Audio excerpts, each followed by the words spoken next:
Olá, boa noite. Como estão vocês todos? Sejam todos muito bem-vindos a mais uma Live Case Fundace.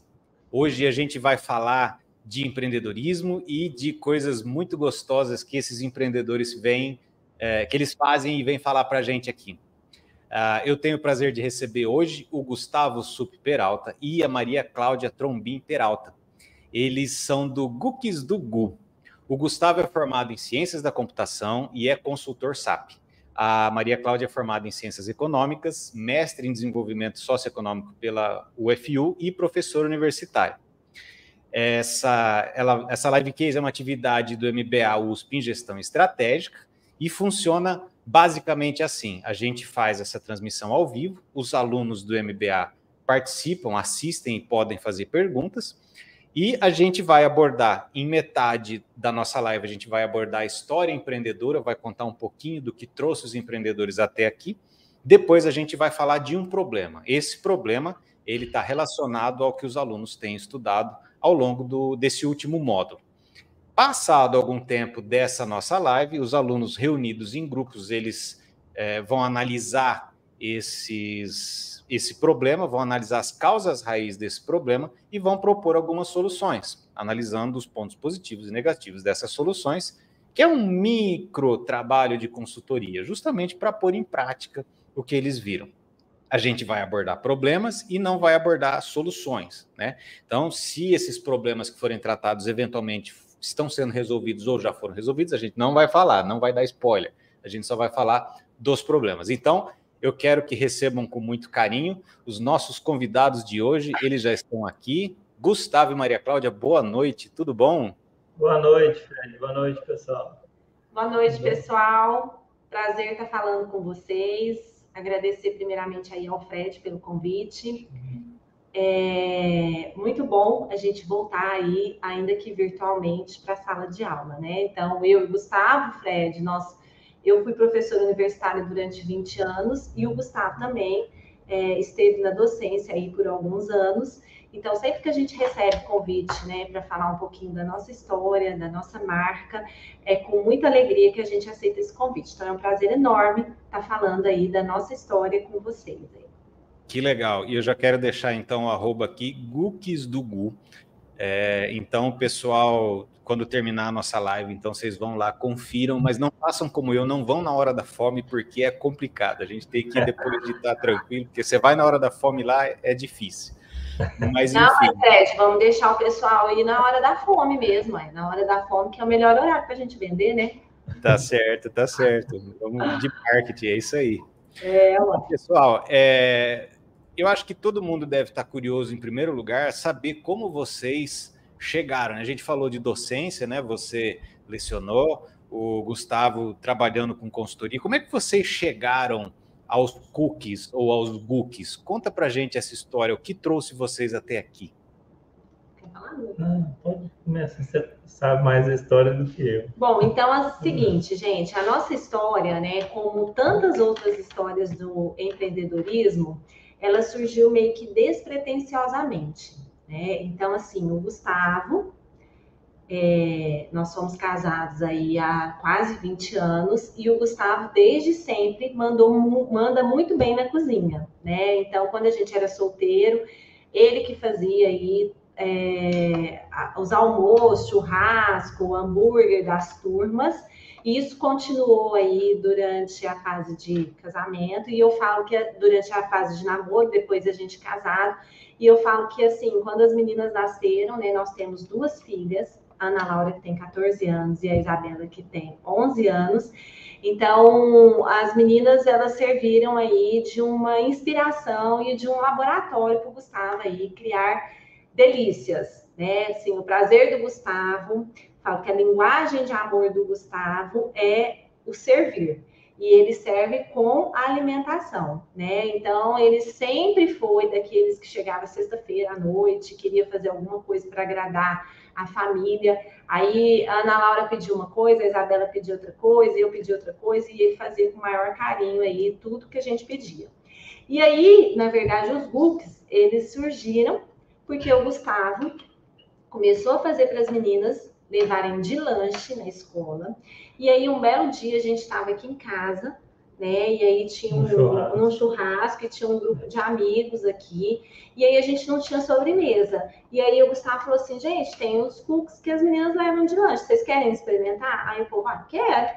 E aí, então, nós servimos os cookies como sobremesa, né? E aí os amigos começaram, gente, o que é isso? Isso é muito diferente. Nossa, isso aqui não tem nada a ver com cookies. Aí todo mundo começou a fomentar, né, de que era um produto que deveria ser comercializado. Aí a gente fazia churrasco, o povo pedia, não, traz os cookies para de sobremesa. E aí, assim, e isso ficou durante aí uns 40 dias, 45 dias, a gente fazendo confraternizações e levando os cookies, até que um amigo nosso, publicitário, né, ele é dono aí de uma das maiores agências de publicidade aqui em Uberlândia, e ele falou assim, Gustavo, deixa eu te falar, o seu produto, ele precisa ser comercializado, ou seja, e ele é bem, assim, entusiasmado, assim, ele fala, o mundo precisa conhecer esses cookies. E aí ele chegou um dia aqui em casa, num sábado à tarde, né, Gu? E já chegou com o nome da empresa, com a logo, sem a gente pedir nada. Ele falou assim, ó, aqui está a logo, aqui está o nome da empresa, e esse produto, ele precisa ser comercializado, ele precisa ir para o mercado. O mundo precisa conhecer esse cookie. Sim, e ele fala até hoje, né, a gente está sempre junto, ele fala, gente, o mundo precisa conhecer esses cookies, isso aqui não pode ficar só aqui em Uberlândia, isso não pode ficar só em Ribeirão, que a gente também está mandando para Ribeirão, né, Maringá, então o mundo precisa conhecer esses cookies. E aí, de forma despretensiosamente, os cookies surgiram. E tinha... Aí tinha uma feira, a gente mora num condomínio, né, que de terça-feira tem feirinha. E aí esse mesmo amigo falou, gente, vocês têm que fazer a feirinha do condomínio para começar a divulgar que vocês estão vendendo cookies. Aí eu estava falando assim, não, mas nós estamos vendendo cookies, a gente nem sabia, nós estamos vendendo cookies, gente, como que é isso, né? Aí, não, vocês estão vendendo cookies, vocês vão ter uma empresa de cookies. E aí a gente fez a feirinha aqui no condomínio, e assim, eu fui preparada, né, para ficar achando que eu fosse ficar 3 horas na feira, e em 20 minutos nós vendemos toda aquela produção que foi de uma parte da tarde, nós ficamos a tarde inteira, assim. Aí, né, Fred, tem os perrengues do empreendedorismo, né? Então, primeira grande fornada, o forno não era adequado, nós ficamos, assim, quase que a tarde inteira para assar 200 cookies, embalar, sem saber. E aí, esses cookies, né, esses 200 cookies, em 20 minutos eles foram consumidos. Nossa. E aí a gente falou, opa, parece então que isso pode virar realmente um mercado, né? Isso pode realmente virar um produto. E foi assim que tudo começou. Você quer falar alguma coisa? Não, você já falou tudo. O Fred tem que... Deixa eu aproveitar e emendar uma pergunta aqui do Jorge. Ele está perguntando em que momento você soube que era a hora certa de virar um empreendedor. E eu quero complementar, gente, pelo seguinte. Vocês começaram isso praticamente como um hobby, né? E quando vocês sentiram que, peraí, eu acho que tem alguma coisa aqui que pode tirar o nosso... A gente pode começar a tirar o nosso sustento daqui. Quando é que foi esse momento? Conta pra gente. Na verdade, Fred, eu sempre fui mais nessa via de empreender, de trabalhar por conta, nunca gostei de ser funcionário. E eu sempre procurava alguma coisa para eu poder montar para mim. Pensei em fazer outro tipo de comida para vender também. E aí eu ia atrás, a hora que você fazia o levantamento de quanto que sairia o custo daquilo ali que eu fazia, da forma como eu fazia, ficava muito caro para competir com outros produtos que tinham no mercado. E aí, quando esse amigo meu falou dos cookies, eu falei, essa é a oportunidade que a gente tem de tentar montar alguma coisa, porque era um produto que assim, teve uma grande aceitação, assim, a gente testou com várias pessoas, né? Então, assim, o momento de virar empreendedor, eu acho que foi o retorno que a gente teve do pessoal em relação ao produto, né? O feedback em relação ao produto, e aí nós resolvemos arriscar, empreender nessa área, que é uma área que eu gosto bastante, principalmente com chocolate. Depois dos cookies vieram o chocolate também. E foi quando a gente resolveu arriscar. Mas a vontade de empreender eu sempre tive. Sempre procurei alguma coisa para Eu falo assim, Fred, a vida assim da gente, ela é tão, a gente não sabe, né, o que reserva para a gente. Porque assim, eu sou filha de empreendedor. O Gustavo, ele é filho de funcionário público. Então, eu nunca quis ser empreendedora, né? Eu nunca imaginei que eu fosse ser empreendedora. Isso nunca foi um desejo do meu coração. Até por isso, né, que a gente demorou muito para realmente abraçar o empreendedorismo, porque assim, depois que eu peguei a empresa e falei assim, não, nós vamos viver dessa marca, mudou um pouco o rumo, né, da história, porque eu passei a acreditar na empresa e eu passei a acreditar no empreendedorismo. Então, assim, durante a minha jornada enquanto docente, durante 20 anos na universidade, era até difícil eu me colocar me posicionar em relação a isso, porque assim, a minha vivência, né, como filha de empreendedor, que aí meu pai quebrou, meu pai era executivo, resolveu empreender, resumidamente é isso, meu pai era executivo, resolveu empreender e ele quebrou. Então eu achava que empreender, todo mundo que empreende quebra. E, na verdade, o Gustavo sempre quis empreender. Ele quis empreender na profissão dele, ele quis de outras formas, mas ele sempre acreditou no alimento, na alimentação, no produto, nesse tipo de produto, né? E aí eu tive que romper, não foi fácil, né, Gu? Não é fácil ainda, né? Eu tive que romper com essa memória familiar de que você vai empreender e aí você vai quebrar. Então, isso, assim, acho que foi Jorge que perguntou, né? Quando que a gente decidiu que deveria empreender? Na verdade, assim, não teve uma decisão pontual, assim. Na verdade, foi uma quebra de paradigmas que eu venho fazendo na minha cabeça, mais na minha cabeça, porque o Gustavo sempre acreditou no empreendedorismo, como eu falei, né? Então, assim, aí depois que eu venho rompendo essas barreiras de que empreender, né? O empreendedor, ele tem várias pelejas, mas ele tem muito ganho, muita satisfação, muita realização com o seu negócio, né? Mas não é fácil empreender. Então, eu tive que me adaptar, vamos dizer assim, a pensar que eu ia sair da zona de conforto, porque assim, eu sou super planejada, né? Super planejada, eu não gosto de mudar nada na minha rotina, eu sei que... E empreender é um mar de incertezas. Você acorda, você não sabe o que vai acontecer, né? Então, você não sabe o que vai acontecer. E o Gustavo, ele já sempre, nunca foi assim, ele gosta de rotina, mas assim, ele se adapta facilmente às mudanças que acontecem no dia, no cenário que acontece no dia. Eu tenho dificuldade. E empreender, você tem que realmente sair da zona de conforto e saber que aquele dia você não sabe o que vai acontecer muito bem naquele dia, não. Então, eu estava acostumada a levantar, fazer isso, fazer aquilo, ir para a faculdade, voltar, buscar na escola, ter horário para isso. Empreender é totalmente diferente disso. E aí, deixa eu te perguntar, assim, óbvio, né? Quando começou essa ideia, vocês encaravam ainda como um hobby e tal. Essa transição entre você entrar na piscina, mas entrar de meia, né? E você pular de cabeça, deixar tudo que você está fazendo, falar, não, eu vou acreditar nisso daqui, vou deixar o meu emprego, vou atrás. Como é que foi essa transição entre conciliar o trabalho com o empreendedorismo e pular de cabeça? Como é que foi essa transição para você? Pular de cabeça, eu já queria pular do primeiro dia. A Maria Cláudia que me segura, né? Eu sempre acreditei. E por mim, eu já tinha arriscado muito mais. É ela que é mais segura, assim, e não deixava. Esse ano, finalzinho do ano passado, que a Maria Cláudia... Agosto do ano passado, que ela resolveu a dedicar 100%. Eu ainda estou em 2. Eu estou no trabalho de consultoria, porque a área de TI está tendo muita demanda, eu não estou conseguindo largar.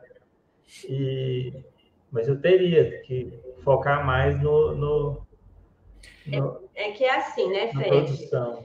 que acontece? O Gustavo, ele não fez a transição de carreira, né? Eu falo que eu ainda estou na fase de transição de carreira, né? Eu me desliguei da universidade tem 1 ano, né? Depois de 20 anos, eu fiz 20 anos num dia, daí 2 dias eu assinei minha demissão, né? Uma coisa que eu estava acordando, estava negociando com a universidade para eles me mandarem embora e tal, porque eu falo que eu não acreditava no empreendedorismo, mas de repente, quando você vê, né, as vendas aumentarem, a gente lançar coleções, e assim, as coleções começarem a esgotar rapidamente, né? E aí você vê que assim, fala, gente, esse produto realmente ele tem potencial. E aí a gente ouvir, porque assim, eu que acompanho a jornada do cliente, então eu gosto muito de ouvir o cliente, né? E aí os clientes, eu tenho vendas recorrentes, então quem compra uma vez, compra sempre de mim. Então, aí você ouviu o feedback que o cliente que nunca comeu um cookies tão gostoso, que esse cookies é para desmistificar e uma disrupção mesmo no mercado de cookies. Que a gente tem um cuidado, né, em como esse produto vai chegar até o consumidor. Eu penso, né, porque o Gustavo é a produção, né, agora os detalhes eles ficam por minha conta. Eu penso em cada detalhe, como que vai chegar no cliente, quando ele vai abrir aquela lata de cookies, o que vai estar lá dentro, o lacinho. Isso mesmo. Hã? Experiência do cliente, né? Sim, eu tenho os bilhetinhos que eu mando dentro de cada embalagem, contando a nossa história, num papel especial, assim. Então, tenho muito cuidado em cima daquilo, né? Então, aí eu comecei a me envolver muito com isso, e os feedbacks dos clientes foram me alimentando na certeza de que realmente o empreendedorismo era um caminho, né?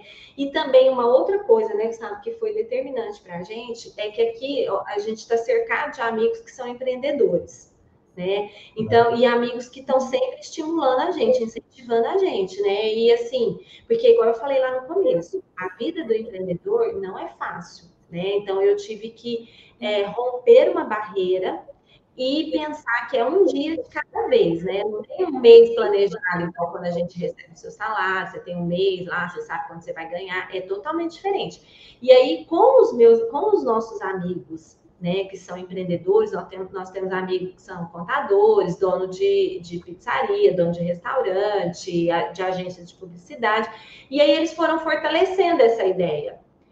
Fortalecendo essa ideia de que o empreendedorismo é cheio de desafio, mas é cheio de realizações também. E aí eu fui sentindo isso na prática. E aí o que aconteceu? Aí eu passei a não me enxergar dentro da sala de aula, entendeu? Então, assim, foi um processo que eu não estava... porque, assim, eu penso que tudo a gente tem que se entregar por completo numa coisa que a gente vai fazer. Então, durante 20 anos, eu me entreguei por completo na universidade. E aí, depois, aquilo passou a não fazer sentido para mim. Aí eu falei, gente, eu acho que está na hora de fechar esse ciclo, né? Então, esse ciclo precisa ser fechado. Mas aí, assim, eu me preparei. E a preparação que eu falo não é nem uma preparação financeira, porque a financeira a gente nunca está preparado para isso, né? Mas é uma preparação psicológica mesmo, né? Uma preparação psicológica de que eu não iria estar em sala de aula, de que eu não... que eu ia para uma outra atividade, para dedicar uma outra atividade. E aí eu vi que o produto tem potencial, que é possível a gente viver do empreendedorismo, que a gente... Eu tô com eu fiz 46 anos, né? Mas quando eu pedi desligamento da universidade, eu estava com 45 anos. E aí eu vi também que é possível, sim, a gente pivotar em várias profissões. Tem idade, né? Não tem idade. Só que isso a gente tem que quebrar paradigmas, né, Fred? Porque, assim, eu e o Gustavo, nós somos de uma geração, imagino que você também deve ser mais ou menos aí da nossa idade, de que você nasceu para isso, você vai morrer nessa profissão, né? Costumava-se trabalhar 30 anos numa empresa e se aposentar na empresa, né? E aí eu fui percebendo que essa não é a realidade hoje em dia, né? Então, nós estamos num mundo que é muito dinâmico. Então, é possível a gente pivotar em várias profissões. Não é porque eu decidi ser professora universitária eu fiz 20 anos de universidade, mas antes eu comecei numa outra universidade. Então, eu fiquei 22 anos na docência. Então, não é porque eu fiquei 22 anos na docência que eu precisaria morrer docente, não enxergando que aquilo ali estava sendo bom para mim. Mais com brilho nos olhos. Vai muito do propósito, né? Da gente encontrar o nosso propósito. E nesse sentido, eu quero aproveitar mais uma pergunta do Jorge aqui, ele falando dessa quebra de paradigma e que é preciso investimento. Em linhas gerais, o que vocês recomendam ou sugerem para quem quer tirar alguma ideia do papel? Que caminho vocês acham que pode ser seguido para quem quer tirar a ideia do papel e começar? Tirar a ideia do papel, assim, a gente tem que fazer o teste de viabilidade, né? O MVP, né? O mínimo valor, se puder investir, melhor. Porque, assim, o nosso MVP começou aqui no condomínio, então foi um investimento baixo. E vai sendo um ciclo, tipo uma espiral, né? Você dá uma volta aqui, vende um tanto, aí você investe mais um pouquinho e vai aumentando. Muita gente já faria um investimento grande de cabeça, mas assim... Eu vou experimentar os cookies de vocês, eu vou comprar. Vocês falaram que estão vendendo aqui em Ribeirão, eu vou comprar. Agora Ribeirão, viu, Fred? Depois a gente combina. Nós estamos indo para Ribeirão sábado. Eu quero. Mas para quem está assistindo a gente, o que tem de diferente nos cookies? Que eu estou muito curioso para saber. Bom, assim, primeiro eu falo que o ingrediente principal dos cookies é o amor. Né? E eu falo isso não é para vender, não. É porque a gente entrega amor realmente nesse produto. Então, assim, quando a gente busca, né, a nossa história, que remete ao fato de que o Gustavo fazia para as meninas levarem de lanche, para remeter a uma memória afetiva das meninas quando elas estivessem lanchando na escola, isso continua, esse mesmo propósito, né? Esse cuidado, né? Continua, só que agora a gente está conseguindo atingir outras famílias, outras casas, né? Que não só a minha, não só a nossa, né? Então, assim, o ingrediente principal é o amor. Mas, além disso, o Gustavo vai falar um pouquinho aí do como que é. Eu gosto eu gosto mais de comida de sal. Doce, para mim, não pode ser aquele doce que você come e ele chega a doer a garganta de tão doce. Então, tudo que eu faço, eu sempre reduzo bastante no açúcar. Eu fico um doce mais suave. Então, todos os recheios que nós usamos, com exceção da Nutella, que é o único comprado, todos os outros eu faço. Eu faço doce de leite, eu faço os ganaches, eu faço as geleias, o caramelo amanteigado, eu faço o recheio de pistache, tudo. Mas tudo sempre tentando reduzir o açúcar, para não ser uma coisa enjoativa, entendeu? E outra coisa também, que é importante a gente destacar, né? Que assim, a gente tem que procurar um diferencial, né? Então, quem está escutando aí a gente falando sobre empreendedorismo, a gente tem que ter um diferencial, de forma que quando a pessoa vê o seu produto, né, ou escuta falar do seu produto, vai remeter a uma diferenciação do produto. Então, desde sempre, quando a gente decidiu, né, que os cookies que a gente fazia para as nossas filhas levarem de lanche poderiam chegar a todas as famílias, nós falamos, gente, tem que ser diferente. Porque, assim, é um produto com valor agregado mais caro, né? Então, se a gente pensar no cookies Balduco industrializado, nosso cookies, que a gente carinhosamente chama de Gux, né, que remete ao nome do Gustavo, né? Ele é totalmente diferente do que existe no mercado. Primeiro, a gente só utiliza ingredientes selecionados. Então, a gente não usa farinha comum. Não tem conservante. O Gustavo usa um blend de farinha. A gente utiliza não só o açúcar branco, a gente utiliza mascavo, mais o mascavo do que o branco.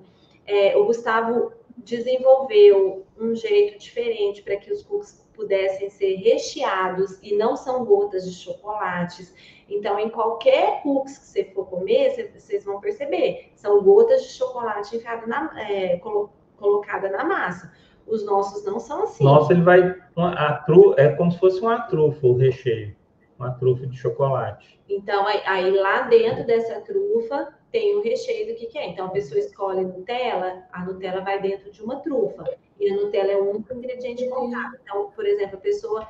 eu quero cookies de pistache. Ele é feito... com a pasta de pistache. Uma pasta mesmo, do pistache. Uma pasta importada, é uma pasta italiana. Então, assim, a gente prioriza o ingrediente de qualidade. Então, assim, eu não uso nada se não for coisa de referência, né? Então, por exemplo, as nossas castanhas, que a gente utiliza muitas castanhas.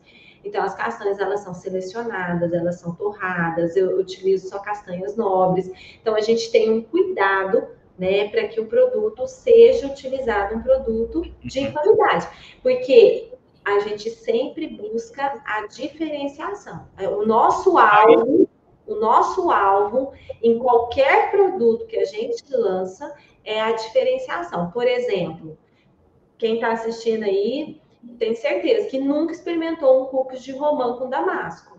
A gente tem no catálogo de romã com damasco. Olha só. Então, uma combinação totalmente inusitada, né? Você tem o azedinho do damasco que contrasta com a romã, com a pasta da romã. Então, assim, a gente busca essa diferenciação. Legal. A gente busca tanto, Fred, essa diferenciação, que fica difícil a gente comprar um produto industrializado. Por exemplo, o ganache. Como que a gente compra um ganache industrializado? A indústria, nós fomos descobertos na indústria. Assim, os nossos fornecedores, vira e mexe, manda balde de ganache aqui, né, Gustavo? Para a gente provar. Não, esse aqui vai ser bom. Pode experimentar que esse é bom. Não adianta. A gente não gosta. E aí? Nós estávamos numa feira... na FIPAM, né, que aconteceu em São Paulo, aí, a maior feira de panificação e confeitaria da América Latina, e lá todo mundo quer vender. E aí a gente ficou provando esses recheios. E o foco deles lá era produto para agilizar a sua produção, para facilitar o seu trabalho. Só que não tem qualidade. Eu falei assim, não adianta, assim, não existe milagre. Então, se você tem uma coisa que é de fácil uso, ela já tem um monte de conservante, tem um monte de outros produtos que faz perder sabor. Aí eu quero aproveitar esse gancho e eu quero perguntar para vocês. Que daqui a pouco a gente vai entrar no problema do orçamento, né? Mas perguntando sobre produto ainda, a gente está falando de administração, uma coisa que me ocorreu aqui. Essa transição entre você fazer uma coisa artesanal, né, e você fazer uma coisa em maior volume. Porque aí a gente começa a falar em escala, né? Para eu ganhar margem, eu preciso de escala. Bom, eu tenho outro problema também, que se eu não uso conservantes, eu tenho o que a gente chama de shelf life muito curto. Ou seja, o cookie não dura tanto quanto um cookie industrializado. Como conseguir conciliar isso nessa transição entre fazer o artesanal e fazer algo que seja escalável? Então, o que nós estamos... A opção nossa aqui para poder escalar seria o congelamento, para evitar o uso de conservante. Essa seria a única forma para você não usar conservante. Então, Fred, essa, na verdade, escalonar o negócio é uma dor nossa, né? Eu já tinha comentado isso com você. Exatamente por essa questão. Porque, assim, a gente não quer ser mais um, né, que produz cookies. A gente quer continuar com essa diferenciação de produção. Então, como a gente vai conseguir escalar isso aí? Então, a gente está... A nossa saída, que assim, não dá nem para eu contar para o pessoal se vai ser uma coisa de sucesso, porque a gente está testando esse modelo agora, né? É vender o cookies congelado. Então, nós desenvolvemos um projeto que a gente tinha uma demanda reprimida de pessoas que queriam vender o cookies em outras cidades, mas aí a gente entra nessa dor de que como que vai vender o cookies em outras cidades se a validade dele é tão pequena, né? Porque ele não tem conservante. Então, como que a gente vai conseguir? E aí, assim, nós contratamos consultoria da área de alimentos, contratamos uma equipe de engenheiros de alimentos, né? E aí eles foram... eles foram norteando, né, de que é difícil realmente você escalonar com qualidade, mas que uma alternativa seria esse produto congelado. Então, agora nós estamos nos posicionando também como uma empresa que vende um produto congelado. Então, a gente já mandou para Maringá, a gente já mandou para Santos, para São Paulo, para Ribeirão, mas a gente está ainda... Mas é um congelado, assim, ele é assado e congelado, aí a pessoa compra e só aquece. Só aquece, igual... Não é ele cru para ser assado, porque o processo de assar a gente faz aqui para ele ficar no formato. Porque até isso, Fred, tem uma diferenciação. Se o pessoal for lá na página, né, no Instagram, vai ver que os cookies, eles, na verdade, eles não parecem cookies, eles parecem o povo, assim, quem chega e fala, não, aquele bolinho, ele parece um bolinho, parece um pão de mel, porque ele é altinho, né, ele não é esborrachado, mas isso por quê? Porque isso é uma diferenciação que também nós quebramos a cabeça no começo, o Gustavo desenvolveu, junto com o pessoal da indústria, uma forma diferente de assar os cookies para que eles não esborrachassem. Entendi. Então, assim, a gente tem esse desafio de escalonar um produto que tem uma durabilidade pequena, por decisão nossa mesmo, porque a gente quer ficar nessa pegada de um produto diferente, mas a nossa opção é esse projeto que saiu do papel aí, agora em agosto, que é a venda do cookies congelado, que vai numa embalagem especial, que aguenta o congelamento, então é isso. Isso é interessante, né? Quando você fala assim, eu não vou usar conservante, eu vou fazer o meu ganache, eu vou fazer o meu doce de leite, eu vou trabalhar com ingredientes premium. Quer dizer, vocês estão posicionando o produto de vocês para um público-alvo que valoriza isso. Sim, exatamente. Você vai atingir esse cara, ou seja, todo o teu desafio de comunicação é chegar nesse cara que dá valor para isso que vocês estão entregando, para esse valor que vocês estão entregando, né? Então, assim, desde o começo, a gente sempre soube que esse era o nosso posicionamento. Mas isso também foi uma coisa meio que natural, porque o Gustavo, ele é extremamente exigente em relação à qualidade. E quando ele tá ficando velho, né, gente, aí ele vai ficando mais exigente ainda, né? Como é que é a sua fala? Eu não vou engordar. Se eu vou engordar, tem que valer a pena. Então, eu não como qualquer coisa, não. Gostei dessa. Então, é nessa pegada aí, que ele tá, assim. Então, ele fala, gente, se é para engordar, então a gente tem que engordar com coisa boa. Então, assim, para você ver, né, Fred, a minha menina tá viajando aí numa excursão com o pessoal da escola aí, né, de 14 anos. Ela mandou mensagem ontem, eu falei, Gustavo, olha o monstrinho que você tá criando. Mandou mensagem falando que o bolo de chocolate do hotel estava horrível, pão de queijo era ruim e o achocolatado parecia que estava estragado. Eu falei, tá vendo, Gustavo? Você acostuma mal, né? Porque acostuma com um padrão de consumo de coisas que são selecionadas, né? Porque o Gustavo, ele é exigente com a comida, né? Então, assim, é nessa pegada aí, já que é para engordar, tem que ser com coisa boa. Então, a gente sempre procura fazer. Então, eu falei, eu não engordo comendo uma bolacha Balduco nunca, uma bolacha recheada, que eu sei que é cheia de conservante, cheia de gordura trans.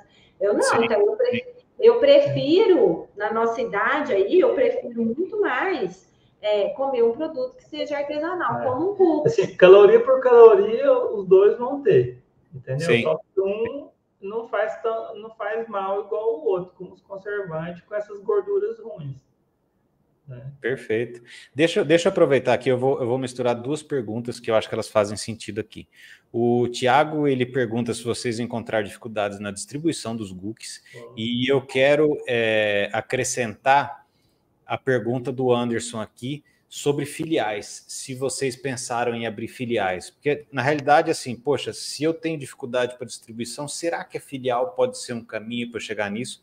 Rapidamente a respeito disso, que a gente já entra na questão do orçamento. O que vocês dizem para a gente? Não, a gente tem bastante dificuldade com distribuição, de achar transporte, principalmente por ser congelado. Isso é uma dor de cabeça grande para a gente. Isso é uma dor muito grande. Ainda porque estamos em processo de descobrir. E, assim, a gente está no começo de tentar abrir filiais, assim, porque nós pensamos em abrir um ponto de distribuição justamente por causa do transporte ter que ser congelado. Então, você tem que ter um volume maior de carga para valer a pena você ter um transporte congelado.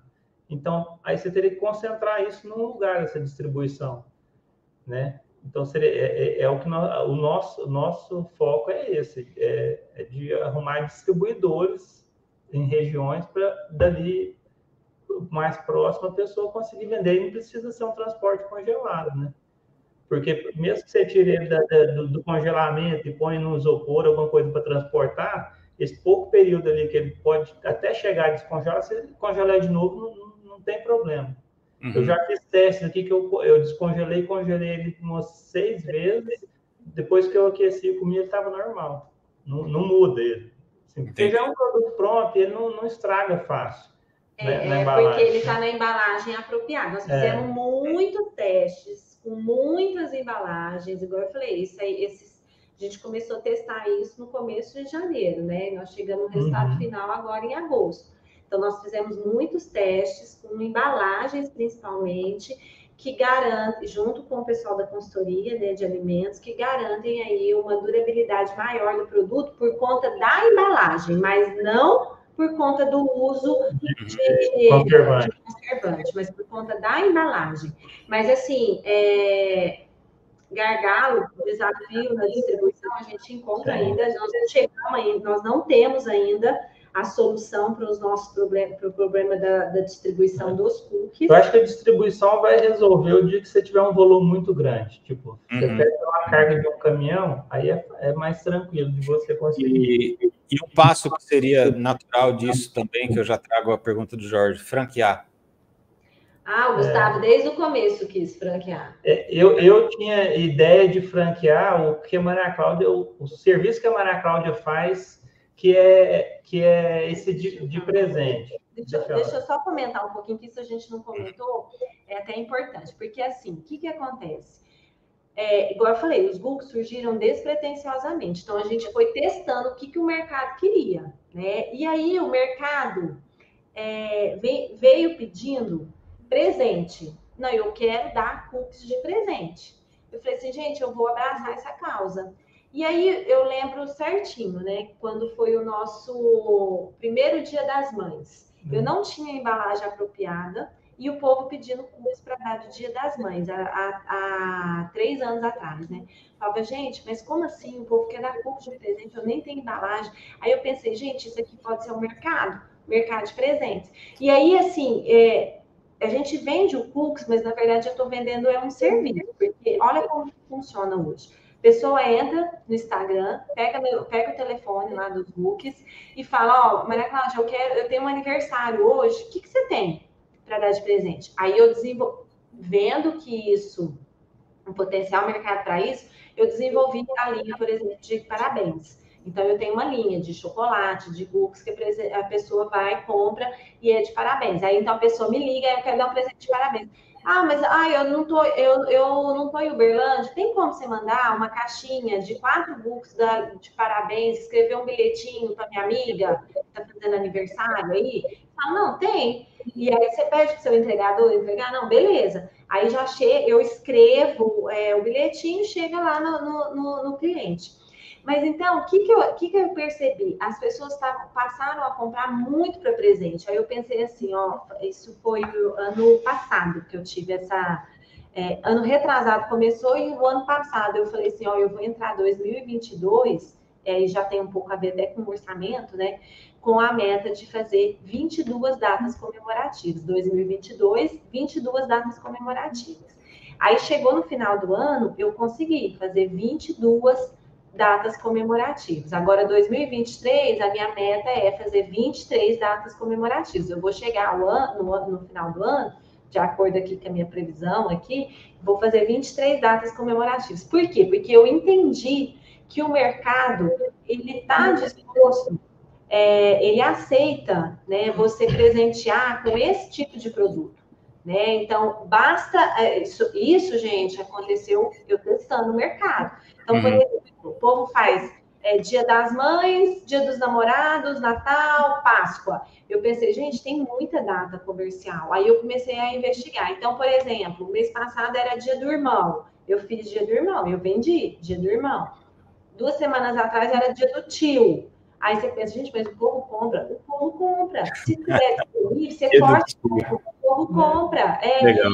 A gente não precisa ficar preso. Claro, né, que uma Páscoa para a gente é um volume muito maior, o Natal é um volume muito maior. Mas eu vendo em todas as outras datas. E aí eu estou ensinando o meu consumidor que eu faço datas diferentes também. Então, ele já sabe. Por exemplo, em agosto, comemora o Dia do Advogado. Eu nem sabia. Uma cliente me falou assim... Dia 11 de agosto. Ixi, eu sou advogado. Dia 11 de agosto. Então. Aí uma cliente minha advogada falou assim, eu queria presentear todos os advogados do meu escritório com uma coisa personalizada do advogado. Eu falei, nossa, eu não tenho. Aí eu já sei que em 2024 eu vou fazer o Dia do Advogado, porque pode ter mercado. Olha só que interessante, né? A gente está falando, então, a gente já começa a entrar no nosso problema, né? Na segunda metade, então, no nosso problema aqui, desafios na elaboração do orçamento empresarial.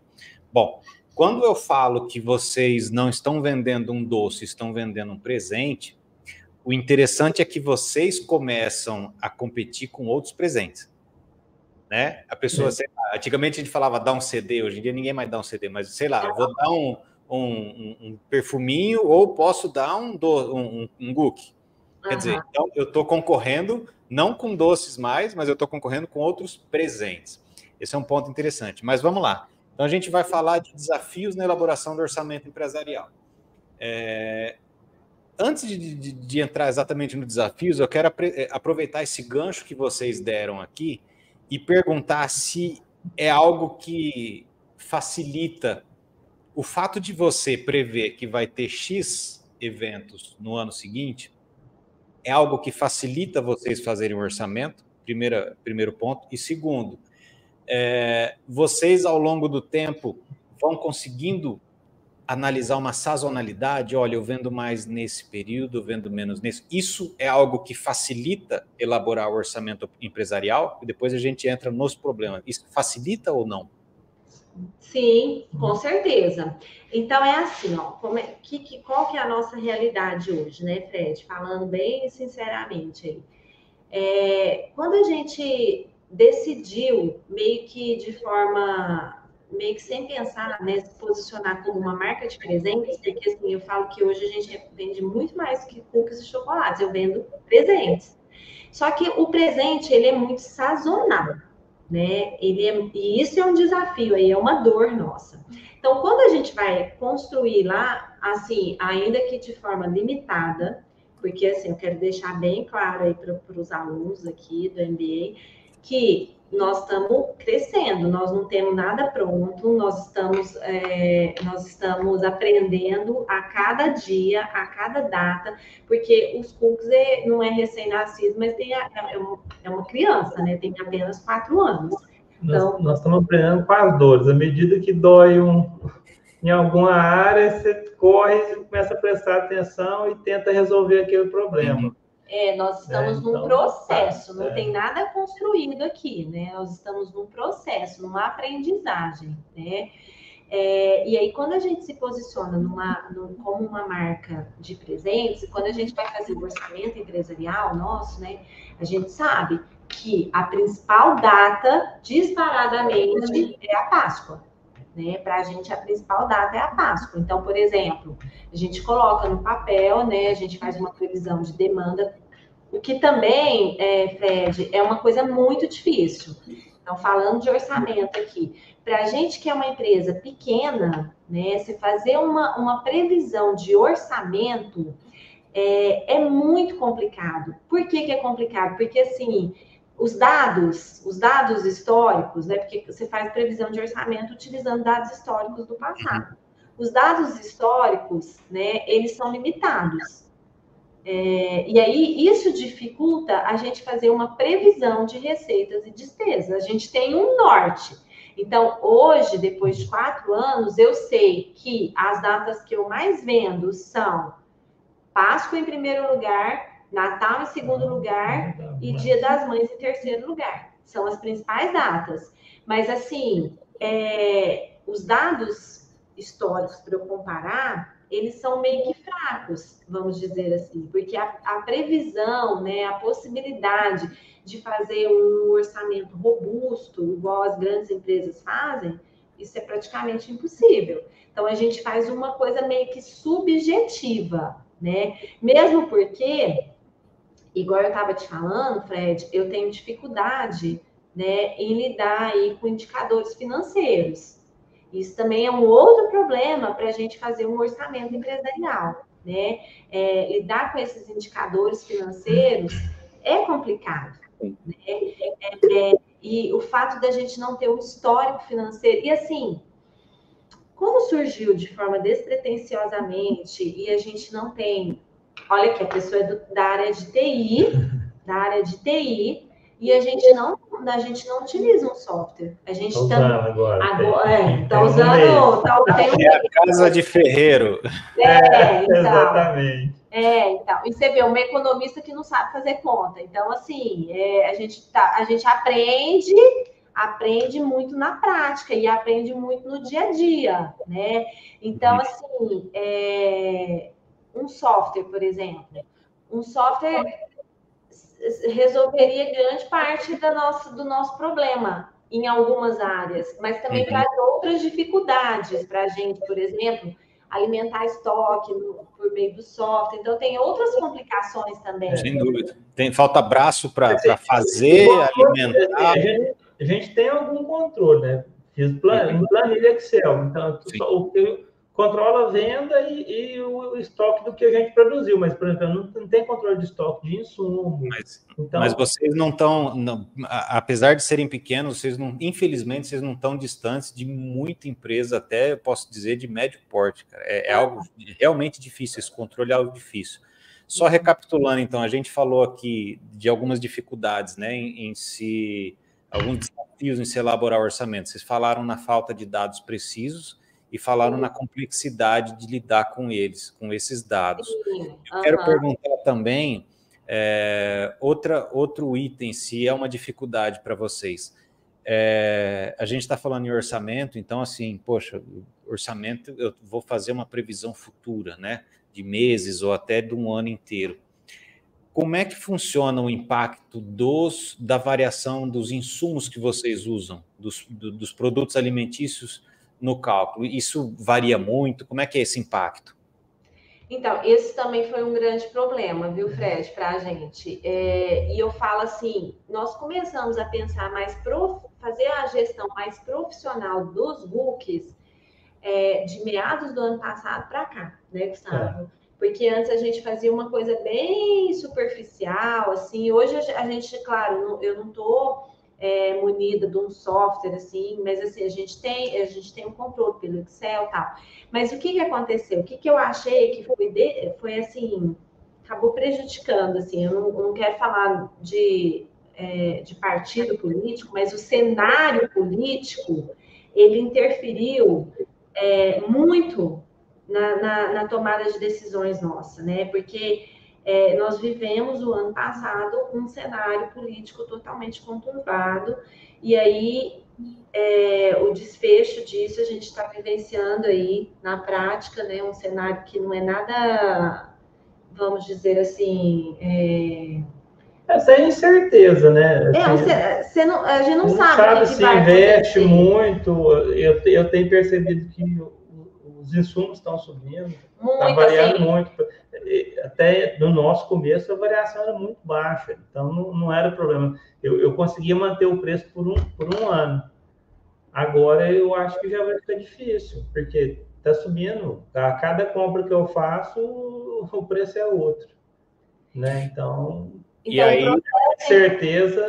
Então, você tem incerteza de tendências macroeconômicas, né? Então, assim, o cenário macroeconômico ele interfere diretamente na tomada de decisão do consumidor, principalmente do consumidor que vai consumir um produto supérfluo, que é o nosso produto é um produto supérfluo, né? Não é de primeira necessidade, né?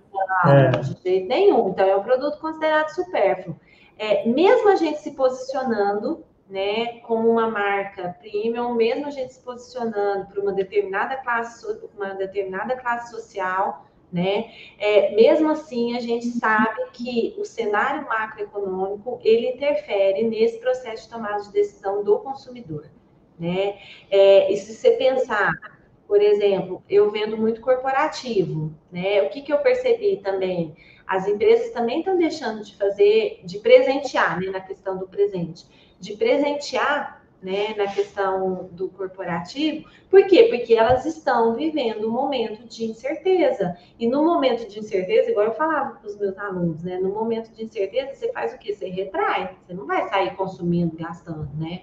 Então, assim, esse momento de incerteza em relação aos rumos macroeconômicos e também com uma acentuada e aumento de taxa de juros, com uma inflação que a gente percebe a cada vez que a gente vai no supermercado, né? Isso interfere na nossa de fazer a previsão aí do nosso orçamento empresarial. E aí a gente tem mudanças, porque eu vou te dar um exemplo. A gente tinha feito uma previsão para o Dia dos Pais de vender muito mais do que a gente vendeu. Uhum. Né? E aí eu tenho certeza que eu tenho certeza que a incerteza, né, provocou uma retração na compra desse consumidor, já que não é uma data tão forte, né, porque Dia dos Pais é uma data mais fraca. A mãe sempre ganha mais presente que o pai, mas com razão. Normal. E aí, então, as pessoas retraem. Não, então, peraí. Então, eu, por exemplo, o ano retrasado, eu vendi muito corporativo no Dia dos Pais. Esse ano, eu não vendi corporativo.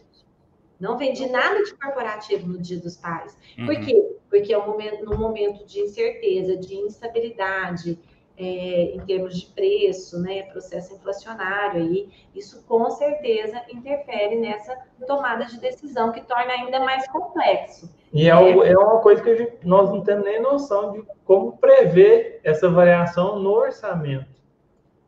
Porque se eu vou fazer um orçamento para 6 meses, pensando em algo mais a longo prazo, difícil. Assim, eu não tenho isso. Deixa eu sumarizar, então, esse trecho que a gente falou até agora, então. Então, vocês me disseram mais algumas dificuldades, alguns desafios em fazer orçamento, além dos que a gente falou antes. Incerteza macroeconômica, tempo e recurso para você pegar um software, fazer, trabalhar, colocar isso, pôr no papel, falta braço, né? O que a gente chama de falta braço. E você também falou, a Maria Cláudia falou de um viés otimista aí, que às vezes a gente imagina que não, vou vender um monte e acaba não vendendo, e você tem esse desencaixe entre a tua previsão e a realidade. E aí só colocando aqui, que muitas das vezes a gente faz uma previsão otimista e vende menos, aí depois, numa outra data, você faz uma previsão pessimista, e aí vende mais, e aí você não tem nem estoque, né, para atender ali esse pessoal. Sim. Não faz nem que nenhum. E deixa eu aproveitar e perguntar para vocês aqui. Aí é uma questão de economia também, né? Então, você, de finanças e economia, você tem a variação do preço dos insumos, só que eu imagino que vocês devem matar no peito uma parte disso para não deixar chegar na ponta. Você não pode aumentar. Com certeza. Ou seja, você vai comer tua margem, você vai diminuir tua margem. Até porque, apesar de ser um produto premium, e até o Jorge faz um comentário aqui, ele viu aqui na questão de marca, eu vejo uma embalagem em cima de um livro Prada, que está mostrando que está definindo o seu nicho, enfim. Até o público de classes mais abastadas, que consome um produto premium, ele também entra naquela curva de elasticidade de preço, né? O que a gente chama. Com certeza. Ele pode variar um pouquinho, eu estou pagando, variou muito, eu paro de comprar. Né? Como é essa administração de sacrificar a margem, não deixar chegar até na ponta? Sim. Olha, igual você bem colocou aí, Fred, muitas das vezes, a gente não repassa o aumento de preço para o consumidor final. A gente reduz a nossa margem de lucro mesmo para continuar vendendo, né? Já que, por exemplo, eu tenho uma coleção, lancei uma coleção, né? Eu vejo eu deveria, por exemplo, aumentar o preço, porque um insumo que interfere muito no preço final do meu produto são as embalagens. E as embalagens, elas aumentaram significativamente de preço, mas muito mesmo. E aí eu não consegui repassar isso para o consumidor. Então a gente já trabalhou esse ano com uma margem de lucro menor, com toda certeza.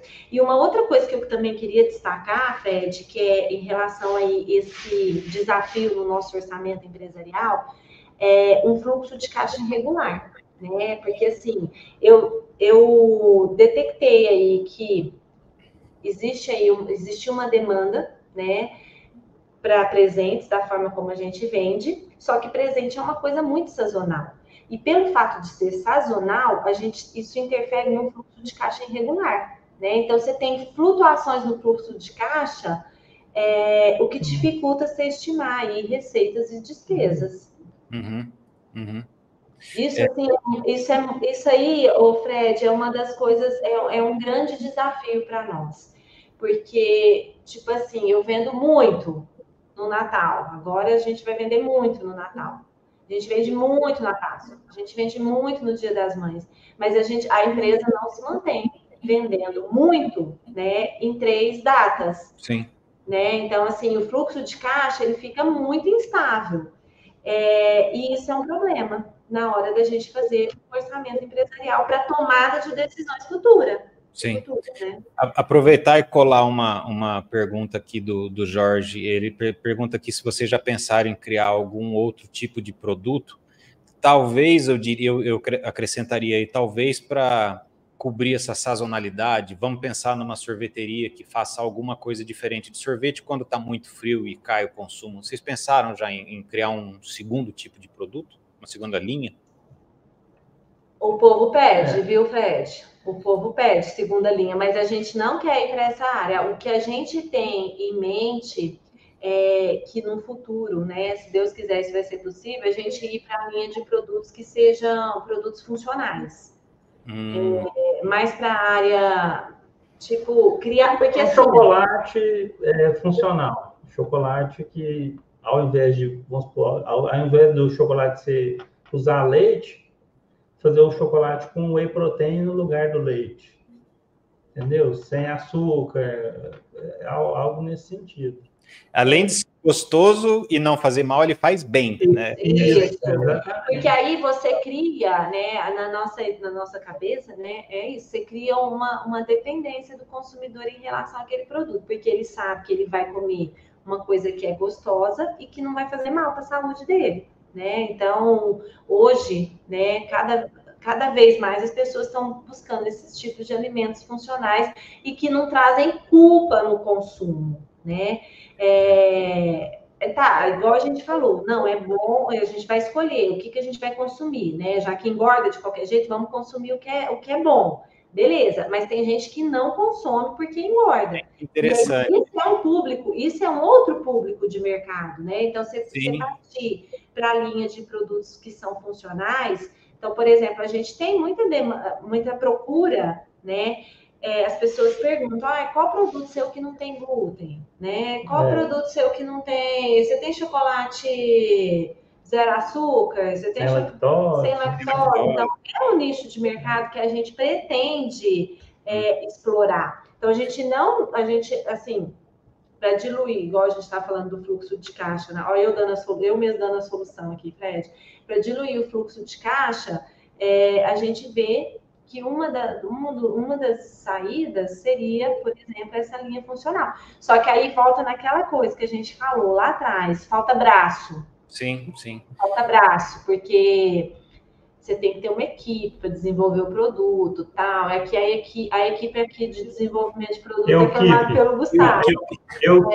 Equipe. Exato. Então, assim, mas eu quero deixar, assim, quero destacar para o pessoal aí, para os alunos do MBA, que não é fácil, viu, gente? Assim, eu e o Gustavo, a gente trabalha muito, muito, muito. E é igual você falou no começo, Fred, que eu achei bem oportuna a sua fala, da questão do propósito.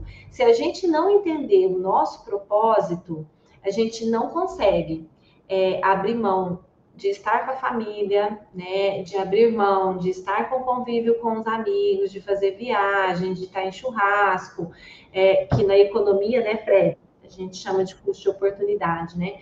Exato. Então, se você não estiver firme no seu propósito, né, e no que você projeta para daqui 10, 15 anos, e assim, falando para o pessoal, a nossa projeção não deve ser no curto prazo, porque o processo ele é longo e ele é cheio de dores, muitas dores ao longo desse processo. E a gente aprende com a dor, mas a gente quebra muito a cabeça, demora para aprender. Então, se a gente não mirar nesse propósito de longo prazo, e não ficar comparando, né? O que é muito importante é não comparar com outros empreendedores. Tipo, mas fulano, em 5 anos ele já estava bombando com a sua empresa. Não, a gente tem o nosso tempo, né? Exato. Cada um tem a sua história. Isso aí, isso é um trabalho que eu faço diário com o Gustavo, porque o Gustavo ele é mais ansioso em ver as coisas acontecerem. E aí eu tento reduzir essa ansiedade. Eu falo, cada um tem um propósito, cada um tem um tempo, né? Então, assim, o trabalho, quando ele é honesto, é justo, quando a gente emprega amor, né, carinho e acredita naquilo, tem tudo para dar certo. Mas tem um tempo para isso acontecer. E nós estamos nesse tempo, nós não estamos na frente de ninguém aí que é um empreendedor novo, não. A corrida é contra a gente mesmo, né? Sim, com certeza. Nossas limitações. O pessoal, a gente tá chegando no final, só rapidamente aqui para matar a pergunta do Fabiano. Quanto tempo duram os cookies congelados? 120 dias. 120, já aumenta bastante. Não, na verdade, é o Fabiano que perguntou, né? Na verdade, assim, com os testes que nós fizemos aqui, junto com a consultoria de alimentos, esses cookies, eles duram muito mais que 120 dias. Só que a legislação obriga. A legislação, aí vem o governo, né, Fred, para ajudar o pequeno produtor, né? Aí a legislação, ela exige, né, que na rotulagem coloque 120 dias. Eu achei um cookies que ficou sem estar congelado, ele ficou uns 3 meses, eu acho, fora aqui. Eu achei que esse na airfryer eu comia, ele estava normal. E era de doce de leite com amendoim. Não, mas regulamentação, não tem jeito. Mas assim, são 120 dias. Mas aumenta bastante. Bom, deixa eu sumarizar aqui, a gente está chegando no final, como eu falei. Uma coisa interessante que vocês falaram aí, que pode servir de dica para o pessoal, né, para pensar nesses desafios de se fazer orçamentação. Vocês falaram que estão pensando em eventualmente numa linha de produtos funcionais, e quando eu falo, porque se eu falo de comida que é só gostosa, é o que a gente chama de mercado de indulgência, né? Eu mereço. Porque eu fui na academia, eu malhei 3 horas, eu mereço. Então a gente chama de mercado de indulgência, que é um nicho e funciona, e tem gente que consome, tudo bem. Só que quando você entra nesses, por exemplo, com restrições alimentares, é outro nicho, lactose, glúten, e quando você fala de funcional, é um terceiro nicho, quer dizer, tem muita coisa para pensar, tem muito caminho para seguir. Mas, enfim, a gente está chegando no final, eu quero agradecer vocês demais, e uma pergunta que eu sempre faço para todos com quem eu converso, já faz bastante tempo, de bate-pronto, assim, e essa a gente não ensaiou, aliás, a gente não ensaiou nada daqui, né? Tudo que foi tratado foi super espontâneo e verdadeiro, né? Mas eu quero saber primeiro do Gustavo. Gustavo, o que precisa para empreender? A resiliência. Tem que, mesmo na dor, não pode desesperar e não desistir. Eu, várias vezes aqui, virei noite trabalhando para poder cumprir com entregar, o produto chegar na mão do cliente. Mas o mais importante é isso, é você não desistir mesmo. Por mais que a situação, você teve um problema grande na frente, ou um tombo que você tomou, mas é isso aí, empreender é cair, levantar e aprender com aquele tombo que você tomou lá atrás e seguir. Não é fácil, mas é gratificante. Para mim, assim, comentei esses dias com um amigo meu, com um professor, voltei a fazer aula de inglês para melhorar a proficiência, e eu conversando com ele e tal, aí eu comentei com ele, falei, não, no meu negócio, assim, o foco desde o início não foi o dinheiro, ganhar o dinheiro. Eu sinto mais prazer em ter o feedback das pessoas e saber que o nosso produto agradou. A pessoa experimentou e faz aquele feedback. Ah, nunca comi um cookies desse jeito, esse chocolate aqui, eu nunca comi um chocolate assim. Tem uma amiga nossa, que acabou ficando amiga, cliente. Ela comprou para mandar para o Chile, com os amigos no Chile, porque assim, ela comeu o chocolate uma vez, a segunda compra dela já foi de 29 barras, depois a irmã comprou 30. E ela comprou mais um outro monte para mandar para o Chile, com os amigos. Teve o que mandou para a Suíça também. Isso então, não tem... esse é um feedback que vale a pena todo o sofrimento que a gente passa no dia a dia, sabe? Legal. E, Maria Cláudia, o que precisa para empreender? Fred, sangue nos olhos.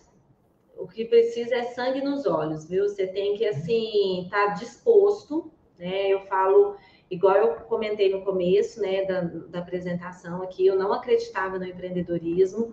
Hoje eu vivo para o empreendedorismo, eu acredito no meu produto, eu acredito no potencial empreendedor, eu acredito num propósito muito maior que o empreendedorismo tem para uma sociedade em termos de geração de riqueza, em termos de geração de empregos, em termos de multiplicação de renda mesmo, né? E aí eu falo, só continua empreendedor quem tem sangue nos olhos.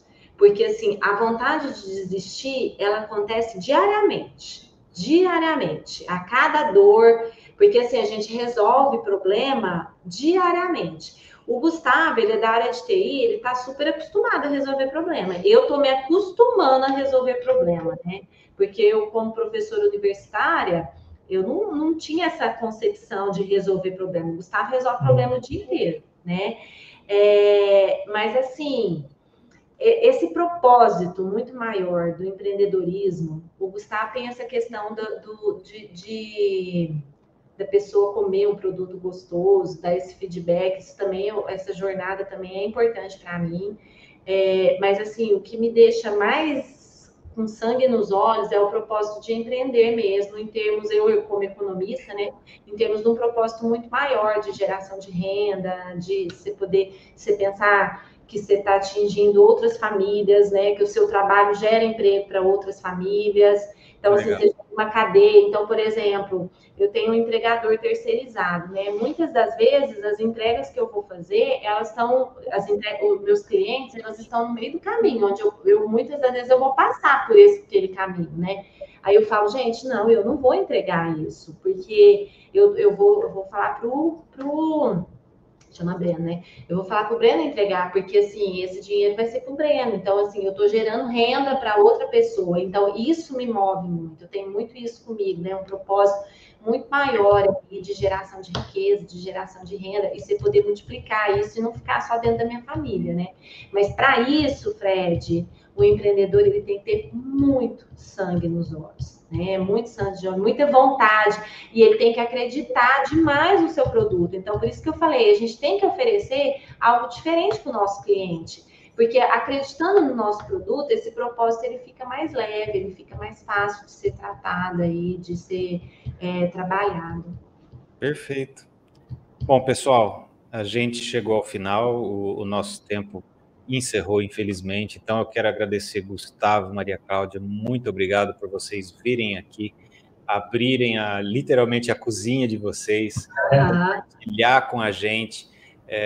Eu já falei e vou manter minha promessa, eu vou consumir de vocês, depois eu procuro vocês, eu quero experimentar. Já tem gente falando aqui também no chat que quer comer, estão perguntando se vocês entregam, enfim, vão lá no site, deixa eu colocar de novo aqui para quem quiser, né? Instagram. E aí, ó, um dos desafios nossos do empreendedorismo era a gente ter um site, né? O nosso site está quase pronto, ele vai ser contratado aí daqui no máximo uns 40 dias, né? Então, nós vamos ter um site também para que as pessoas de outras regiões possam comprar também o nosso produto. Muito bom. Ô, Fred, gente, assim, eu Agradeço o convite, né? O Gustavo agradece o convite. Igual eu te falei, é sempre um prazer contar um pouco da nossa história. Então, assim, nós não somos mais professores, né? Nós não estamos mais na docência, mas uma vez professor para sempre. Então, assim, é muito gratificante a gente poder falar um pouco da nossa história e poder impactar vidas, né? Inspirar outras pessoas, para que outras pessoas percebam também que com uma ideia despretensiosa, a pessoa também pode ter um negócio, né? E pode viver do negócio. Eu fiz a transição de carreira e o objetivo é o Gustavo também fazer a transição. Mas a TI tá bombando, não tá deixando ele fazer, mas o objetivo é ele também fazer a transição. Legal. Nós estamos sempre à disposição, tá? Se alguém quiser, os alunos aí que estão na aula, se depois quiserem chamar a gente no Instagram, lá tem o link no WhatsApp, vocês podem chamar, sou eu mesma que respondo, tá? Então, assim, eu estou à disposição para contribuir aí com os alunos, né? E para contribuir aí, se alguém tiver algum interesse, né, em saber um pouquinho mais aí sobre o empreendedorismo, né? De que também é difícil, é desafiador, mas é possível.